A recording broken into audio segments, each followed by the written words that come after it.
Bonjour à toi, cher ami, comment ça va? Moi, ça va vraiment bien. Je suis contente de te parler pour une deuxième vidéo sur le Vietnam. Fait que si tu n'as pas vu la première, je t'invite à la voir parce que c'est totalement différent. Là, je vais te parler un petit peu de...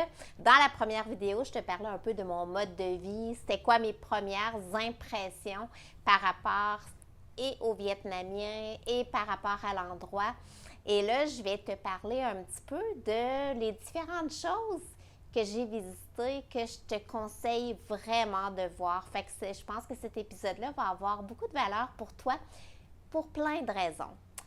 Si le Vietnam est sur ta checklist, si tu aimes voyager, si tu aimes voyager autrement, parce que moi, tu vois, j'ai 58 ans dans quelques jours et je voyage avec un sac à dos, je travaille à domicile où est-ce que je suis, donc je suis rendue citoyenne du monde. Fait que finalement, je suis pas en vacances, je travaille à l'endroit où je suis. Fait que ça me permet de être dans les plus beaux endroits que je voulais voir, tout en poursuivant ma vie professionnelle qui est, je suis coach par Zoom. Fait que tu vois, ça va te faire voir un mode de vie qui peut-être t'intéresse ou peut-être t'intrigue.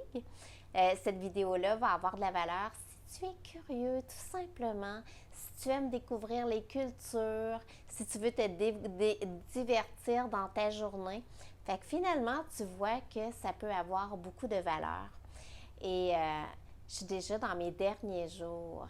Ah, mon Dieu, que j'ai adoré mon séjour au Vietnam. Tellement, là, c'est un coup de cœur total. Ça fait déjà un mois que je suis ici. J'avais droit à un mois avec le visa visiteur, là. Fait que c'est pour ça que ça l'a passé très, très, très vite. Puis moi, la façon que je fonctionne, souvent, ben je vais m'installer à quelque part pour un peu prendre le pouls de la région, connaître les gens, connaître les coutumes. Fait que ça fait que quand je pars, j'ai l'impression que j'ai eu le temps de découvrir un peu là, le vécu de la place.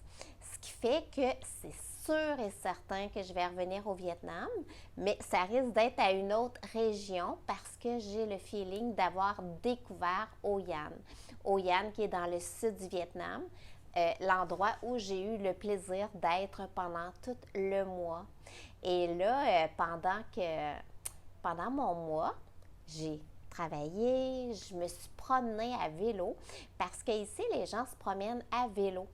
Partout, partout, partout, il y a des vélos que tu peux soit emprunter. Moi, tu vois, l'endroit où j'habite, les vélos sont, je peux les prendre comme que je veux. Et c'est très, très, très facile de se promener à vélo. Les routes sont belles pour le vélo. Il y a des stationnements à vélo partout. Et comme que c'est quand même assez chaud, je trouve que le vélo, c'est une façon qui est pratique. Il ne fait pas trop chaud à vélo. Il y a toujours un petit peu de vent. Et c'est vraiment le fun parce que je n'étais pas dans la saison des pluies. Fait qu'il y a plu une fois dans tout le mois que j'y étais, là. Fait que ça m'a pas incommodée du tout. La température était quand même assez chaude, mais ça me dérange pas. Moi, j'aime la chaleur. Fait que de ce côté-là, rien, rien, rien à redire. Et où ce que j'étais située, c'était comme à mi-chemin entre la plage et la vieille ville parce que je faisais une journée à la plage, une journée à la vieille ville et je me promenais comme ça d'un côté à l'autre. Puis j'ai vraiment aimé ça parce que ça permet que à la vieille ville, c'est un petit peu plus fatigant. Il y a beaucoup, beaucoup de monde, il y a beaucoup de bruit. Ici, les gens klaxonnent aussi. Tandis qu'à la plage, c'est tellement relaxant. Puis sincèrement, là, la plage, elle est tellement tellement belle, une des plus belles que j'ai jamais vues au monde. Puis je trouvais ça toujours surprenant parce que je suis allée plusieurs fois, là, quand je te dis à peu près aux 2 jours. C'est jamais la foule, fait que je me suis informée à notre ami qui nous a fait visiter les visites. Comment ça qu'il n'y a pas plus de Vietnamiens à la plage? Puis il me disait qu'ici, les gens ne trippent pas tant soleil, là. Fait que c'est pour ça qu'ils vont à la plage très, très tôt le matin, dans les alentours de 5 heures du matin. Après, ils font leur journée, puis ils retournent à la plage après le coucher du soleil. Fait que c'est pour ça que le jour, il n'y a pas plus de monde que ça. Puis c'est vraiment bien parce que même pour les enfants, là, ils font 4 heures en début de journée. Là, il y a un arrêt d'environ 2 heures où ils peuvent faire la sieste. puis ils font 4 heures après. Fait que ça permet que dans la partie la plus chaude de la journée, les gens, s'ils le peuvent se reposer. Je trouve ça vraiment bien, même pour les enfants. Tu sais, souvent, c'est long, une journée d'école, puis à l'heure du dîner, il y a du bruit, tout ça. Bien, ici, ils ont vraiment un arrêt d'environ 2 heures. Ils sont cute, ils sont vraiment beaux. Les enfants vietnamiens, non seulement sont très, très, très gentils, sont très beaux, très souriants. Ils n'ont pas du tout peur de l'inconnu, des individus inconnus. Ils viennent à toi, ils ont appris quelques mots en vietnamien à l'école, sont contents de venir les dire avec toi. C'est un peuple que je suis tombée en amour avec eux. Vraiment, c'est parmi mes grands, grands, grands coups de cœur, les gens d'ici, comment sont gentils, puis comment sont positifs. Il y a quelque chose de positif puis de chaleureux. Tu sais, en Asie, moi, partout où je vais, je m'aperçois que les gens veulent vraiment, ils ont le souci que l'autre personne soit bien. Les gens se forcent pour que tu sois bien. Fait qu'ici, c'est comme ça aussi. Puis, ils ont un côté très, très simple, très facile d'approche, très souriant, un vrai sourire franc, un vrai regard dans les yeux, une vraie poignée de main. J'ai fait des accolades avec des gens parce qu'on ne se comprenait pas toujours parce que l'anglais est très limité. La plupart du monde ne parle pas anglais. Fait que j'ai appris à les connaître, tu sais, en communiquant autrement et aussi en anglais parce que quand je suis allée faire des visites, ben là, notre guide parlait très bien en anglais. Il me disait que, tu sais, nous, au Québec, on a 26 lettres, eux ont 29 lettres. Puis il y a beaucoup de lettres avec un petit accent. Comme lui, il s'appelait Tin. Mais vu qu'il y a un accent au-dessus de son I, c'est Tin, avec une élévation quand on le prononce. Fait que tu peux t'imaginer que j'ai pas très l'accent quand que je parle, mais il s'en bordera pas du tout. Fait que je suis allée visiter un endroit qui s'appelle Myson. Ça s'écrit M-Y, Myson, mais ça se dit Myson, puis ça veut dire belle montagne. Ça, c'est dans la région de Quang. C'est un endroit qui est, entre autres, un endroit, mon Dieu, du patrimoine mondial de l'UNESCO depuis 1999. Mais c'est un endroit qui a tellement une histoire. C'est parmi les choses les plus visitées au Vietnam. Je t'encourage vraiment à aller le voir parce que c'est rempli d'histoires. Tu vas avoir la chair de poule parce que ça se ressent. Fait que c'est un temple qui est un ensemble de temples, plus de 70, c'est ça, moi j'avais marqué. Fait que c'est un ensemble de temples dont les racines sont reliées à l'hindouisme. Pendant longtemps, c'était considéré comme la capitale religieuse et politique dans le temps des Chambres, parce qu'il y a eu plusieurs périodes. Ça a été fondé environ au 4e siècle. Puis il y a eu un gros, gros, gros incendie au 6e siècle qui a tout détruit. Alors, ils ont tout rebâti, cette fois-ci en briques rouges et en pierre pour que ce soit résistant au feu. Il y a eu une invasion chinoise qui sont venus. Ensuite, c'était la période des Chambres. Puis là, il y a eu le feu, puis là, ils ont reconstruit. Puis, ça s'est toujours ça a toujours été un lieu qui est comme très, très, très considéré avec, c'est vraiment par tous. Puis il y a eu, c'est un endroit qui a toujours été très, très respecté par tous par rapport à son caractère religieux et politique. Et en 1999, c'est devenu parmi les patrimoines mondiaux de l'UNESCO et avec raison. Ça a été, il y a eu la guerre du Vietnam en 1969, puis là, tu sais, c'était vraiment très émouvant parce que ça a été très, très, très ravagé pendant la guerre du Vietnam. Quand on se promène là, ben on peut voir, admettons, un gros trou. Puis là, c'est un endroit qui c'était une bombe qui était tombée là. Un autre endroit, on voit plein de trous dans la bâtisse. Puis ça, c'est des coups de carabine qui ont traversé. Puis là, notre guide nous disait, tu vois, cette belle édifice-là, était 2 à 3 fois plus élevé avant la guerre du Vietnam. Là, maintenant, c'est beaucoup plus petit. Fait que, tu sais, on voit encore, et ça se ressent, l'histoire incroyable qui ont vécu à travers le temps et comment que la beauté et le caractère sacré de l'endroit continue et est plus fort que tout. C'est très, très, très émouvant à visiter. Moi, je t'invite à aller le voir. Il y a 70 temples et édifices conjoints que tu peux voir là. Fait que tu vas passer quelques heures là. Puis il y a un beau spectacle de danse que tu peux voir. Les danseuses sont très gracieuses. C'est de toute beauté. C'est vraiment une belle journée. Moi, c'est une journée qui m'a marquée puis que j'oublierai pas, justement pour l'ambiance, le côté historique puis le côté beau. Comment que c'est beau, comment que tu te sens très petit quand tu es dans un endroit comme ça.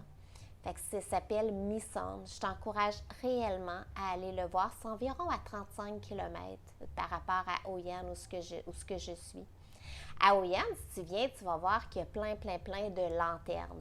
Et tu peux apprendre à fabriquer des lanternes. Moi, je suis allée apprendre à fabriquer des lanternes. Puis, tu sais, c'est vraiment cool. Là. Fait que là, tu choisis ton modèle, tu choisis les couleurs. Puis, ça prend, dépendamment du forfait que tu prends, entre 1 heure et peut-être 2, 3 heures pour fabriquer ta lanterne. C'est facile, c'est à la portée de tous et c'est vraiment magnifique. Puis ensuite, tu peux la refermer puis la ramener en souvenir. Moi, tu vois, comme que je suis nomade, j'étais avec une copine qui n'est pas nomade. Alors, elle a pu ramener les 2 lanternes chez elle parce que c'est le genre d'affaires que je ne traîne pas. J'ai un sac qui est déjà très rempli. Là. Mon sac à dos, je m'améliore. Quand j'ai commencé à être nomade, c'était une grosse valise que je traînais. Tout était rendu dans la valise. Et d'année en année, j'ai diminué jusqu'à mon objectif d'un sac à dos. Mais je te dirais qu'il est vraiment plein. Là. Fait qu'il n'est pas question de mettre une lanterne dans ça. Fait que c'est vraiment une belle activité parce que ça, c'est caractéristique du Vietnam. Partout où tu vas te promener, il y a des lanternes partout. Et si tu vas dans la vieille ville, ça fait partie de ses charmes. Il y a des lanternes autant sur les bateaux que dans les rues, que dans les restaurants, que dans les boutiques. Et le soir, c'est tout illuminé. C'est vraiment magnifique. La vieille ville, vraiment, là, c'est un coup de cœur, c'est à voir. Fait que de savoir comment ça se fait, ces lanternes-là, puis en plus, tu peux en ramener chez toi. C'est vraiment une activité que je te recommande. Tu peux apprendre à faire la cuisine d'ici. Fait que ça, c'est dans les activités à faire aussi. Moi, je me suis promenée en bateau. 2 types de bateaux. Un bateau plus gros que je revenais, c'est du genre croisière, là, petite croisière. Fait que c'était que là, à ce moment-là, bien, on avait un souper sur le bateau, puis on avait le beau coucher de soleil. Puis le guide nous parlait de comment ça se passe, nous donne plein d'informations sur cet endroit si rempli, si à découvrir. Et l'autre petit bateau que j'ai pris, moi, c'est des genres de gondoles que le soir, tu t'en as plein. Puis là, naturellement, il y a les lanternes qui sont illuminées. Puis tu peux faire des vœux et mettre ton vœu dans l'eau. Puis c'est vraiment agréable, c'est vraiment agréable. La température est idéale de toute façon pour faire ça. Puis être entouré par toutes ces gondoles-là, que tout le monde fait son vœu, tout le monde a une histoire, tout le monde a des souhaits particuliers. Ça fait vraiment une soirée magique. Puis les gens sont gentils, les gens là-bas. Fait que peu importe que tu sois tout seul ou pas tout seul, ça va être facile de faire ce genre d'activité-là, puis tu vas avoir du plaisir. Je t'encourage à faire un peu la tournée des cafés si tu y vas parce que la scène du café, elle est extraordinaire. Tu sais qu'ils sont quand même parmi les deuxièmes exportateurs du café ou producteurs du café. Bref, le café est très bon là-bas. Et les cafés pour aller manger ou boire, c'est développé parce qu'il y a beaucoup de touristes qui sont vraiment beaux, sont vraiment bons, sont vraiment agréables. Puis avec la belle température chaude qu'il fait, t'es dehors, t'as un beau toit, c'est vraiment une belle activité que d'aller prendre si tu ne veux pas prendre du café. Il y a plein d'autres breuvages, mais je t'encourage à essayer le café de ton choix ou le café vietnamien. Moi, le café vietnamien, c'est pas tant le grain, là, lui je l'aime beaucoup, mais celui très très sucré d'ici, c'est très particulier parce que non seulement c'est un café fort qui est très très sucré, il rajoute du lait carnation dedans puis il rajoute du sucre. Fait qu'il faut vraiment aimer le goût du café sucré ou du genre milkshake au café. Fait que si moi j'aime plus vraiment le goût café-café, là, fait qu'à ce moment-là, j'ai plein d'autres options. Il y a un autre endroit que je t'encourage vraiment à aller voir. Moi, c'est parmi mes coups de cœur, puis parmi, je te dirais, les plus belles affaires que j'ai pas vues. C'est le Bana Hill, le Golden Bridge. Puis ça, c'est parmi les plus belles attractions du Vietnam. C'est depuis le 19e siècle. C'est une journée complète en soi parce que tu peux la combiner avec des visites de caves, de grottes, de temples et tout ça. Puis vraiment, là, il y a comme 3 parties. Il y a une partie en bas où tu as des jardins. Tu prends un téléphérique qui est parmi les plus grands téléphériques au monde. Tu fais 25 km de téléphérique pour monter jusqu'en haut. Donc, c'est très, très, très, très haut. Tu as l'impression que tu es quasiment rendu au nuage, là. Puis en haut, bien, il y a le pont avec les mains. Tu l'as peut-être déjà vu parce que c'est un des endroits qui est les plus visités, je pense, au monde. C'est vraiment, tous les touristes ici veulent voir ça, puis avec raison. Tu as la ville française et médiévale à voir en haut. Des jardins et des jardins, des sculptures. Tu peux passer des heures là, juste à regarder, à te promener sur le site. Et sur le pont, qui est quand même très long, tu peux prendre des photos extraordinaires. Tu as une vue, vu que tu es en haut, une vue vertigineuse sur les montagnes qui est vraiment magnifique. Toute la partie montagne, c'est une partie qui est plus spirituelle. Fait que c'est une partie qui est vraiment belle à voir, puis que ça se ressent qu'il y a un côté, mon Dieu, méditatif à la regarder. Fait que c'est vraiment une attraction. Nous, imagine-toi qu'il nous est arrivé un peu une anecdote ou un intempérie. C'est la seule fois pendant tout le mois qu'il y a plu. Mais tu sais, il s'est mis à pleuvoir. Mais là, c'est avec la grosse humidité, les nuages. On avait eu le temps de faire les visites qu'on voulait. Il s'est mis à pleuvoir tellement fort, puis là, le téléphérique, c'est bien de valeur, mais ça ne fonctionne pas pour ta sécurité quand il y a un orage comme ça. Fait qu'on s'est ramassé des centaines de personnes dans leur petit endroit en haut où il y a des petites choses à manger, puis tout ça. Puis ça a pris peut-être 2-3 heures avant que l'orage diminue, puis qu'on dise, OK, on peut revenir. Sinon, si, admettons, ça n'avait pas diminué, on n'aurait pas pu revenir. Puis tu sais, depuis que je suis arrivée au Vietnam, il fait style entre 35 et 40. Fait que je suis en camisole, tout ça. Là, avec l'orage, il ventait très fort. Il s'est mis à faire tellement froid qu'on avait froid. Ben oui, qui aurait dit qu'au Vietnam, j'aurais froid pendant quelques heures? Fait que j'étais bien contente quand ils ont reparti les choses parce que j'aurais pas aimé ça coucher par terre avec ce froid-là parce que c'était vraiment pas prévu. Fait que finalement, on a pu revenir. Puis ça a été une journée de rêve. Tu peux voir par les décors que je te montre comment c'est magnifique. C'est pas pour rien que c'est un des endroits les plus visités parce que tu vas revenir avec des étoiles dans la tête tant que c'est beau, tant que c'est magique, tant que ça ressemble pas à rien d'autre. Puis en haut, je te dis, là, tu as des châteaux, c'est tellement de bon goût. C'est une journée que tu n'oublieras jamais. Moi, c'est parmi mes gros coups de cœur de tout ce que j'ai visité. Je pourrais te parler de la partie comment que les Vietnamiens sont serviables. Je vais te donner quelques anecdotes. Tu vois, à un moment donné, je me suis promenée à vélo dans les petites ruelles, puis je me suis perdue, puis vraiment, je ne retrouvais plus. C'était un vrai labyrinthe, là. J'allais à droite, mon GPS me disait d'aller à gauche, là, j'allais à gauche. Fait qu'à un moment donné, tout en sueur, je vais cogner à une porte, puis là, il y a une dame qui ne parlait pas anglais, qui est venue m'aider, mais tu sais, eux autres, ils aident, là. Fait que là, écoute, elle est allée me chercher une serviette mouillée pour que je puisse m'éponger. Elle est allée me chercher de l'eau minérale pour que je puisse boire. Elle m'a assis, elle a regardé avec moi mon téléphone pour Google Maps. Elle ne trouvait pas du tout c'était dans quel coin. Fait qu'elle dit, reste là. Elle est allée s'informer à des voisins pour pouvoir m'aider, pour me dire par où aller. Ça, c'est un exemple un petit peu de comment ils sont gentils les gens.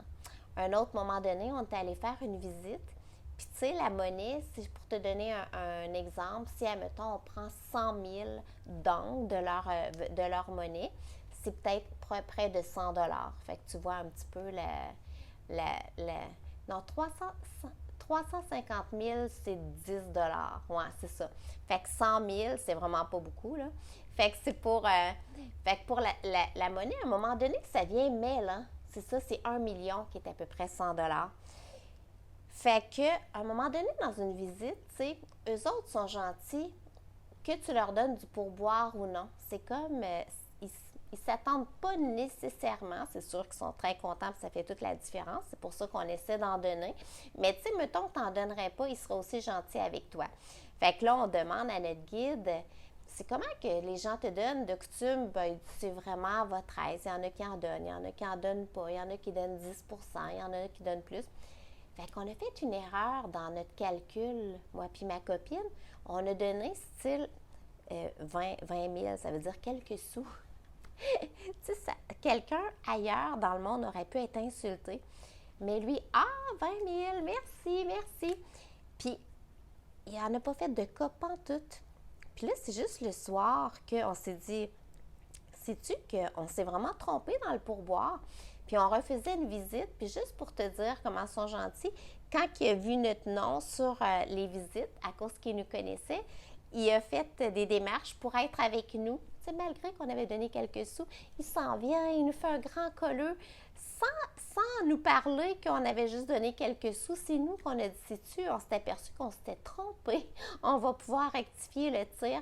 Mais tu vois-tu qu'ils te font pas sentir, ils font jamais sentir que t'es pas bien, là. Ils ont la gentillesse tatouée sur le cœur. Fait que ça, c'est un autre exemple que je peux te donner.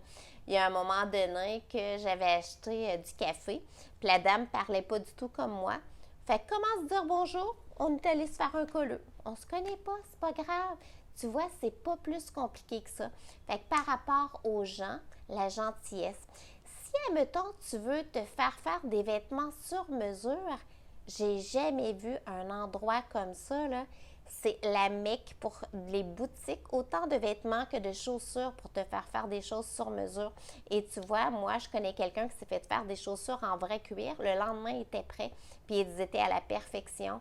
Des robes, des beaux complets, des beaux vêtements. Peu importe ce que tu vas chercher, tu vas pouvoir choisir tes tissus, puis 1 ou 2 jours après, ils sont faits à la perfection. Fait que tu vois, c'est parmi leurs forces. Puis ensuite, profites-en pour goûter leur nourriture qui est très bonne. Autant la faux, la saïlo, leurs fruits de l'endroit, leur nourriture plus épicée, leurs fruits de mer. Il y en a partout, des poissons et des fruits de mer. Puis c'est la fraîcheur incroyable. Fait que tu vas te régaler tout le long que tu vas être là. Puis si tu fais des tours, bien là, on va te donner à chaque fois pour repas des banh mi qui est comme leur pain qu'ils mettent avec des sauces dedans, souvent avec du porc, sauce quand même épicée. Le pain, il est tellement savoureux, il est tendre à l'intérieur, croustillant à l'extérieur, la perfection totale. Fait que dis-toi que de ce côté-là, tu vas être vraiment servi. Fait que voici un petit peu mes petits, ce que je voulais te parler aujourd'hui par rapport à mon séjour au Vietnam. J'ai tellement adoré. Je souhaite de tout mon cœur que soit que tu aies une meilleure impression, tu sais, je sais pas, moi, j'avais pas tant d'idées, j'avais juste quelques images avant de venir, que tu aies plus d'idées pour que tu puisses voir comment c'est peut-être un endroit que tu vas mettre un jour sur ta checklist, parce que ça vaut le coup. Puis que tu puisses voir comment que, mon Dieu, ça a beau être loin, ça vaut le coup de faire un grand vol d'avion pour aller là et que là-bas, de toute façon, le coût de la vie est tellement pas cher que ça ne te reviendra pas plus cher que d'aller à des endroits plus proches qui sont peut-être beaucoup plus chers pour toi. Fait que ça a été un grand plaisir de te parler de cet endroit coup de cœur pour moi.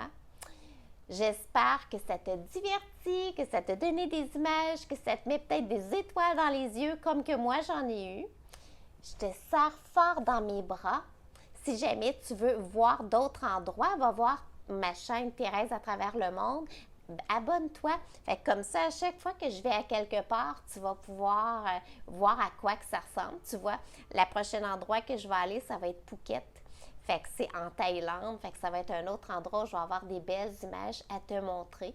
Fait que dans tous les cas, merci tellement pour ta présence. C'est précieux pour moi. Ça me fait plaisir. Alors, merci et à bientôt. Gros bisous de mon cœur.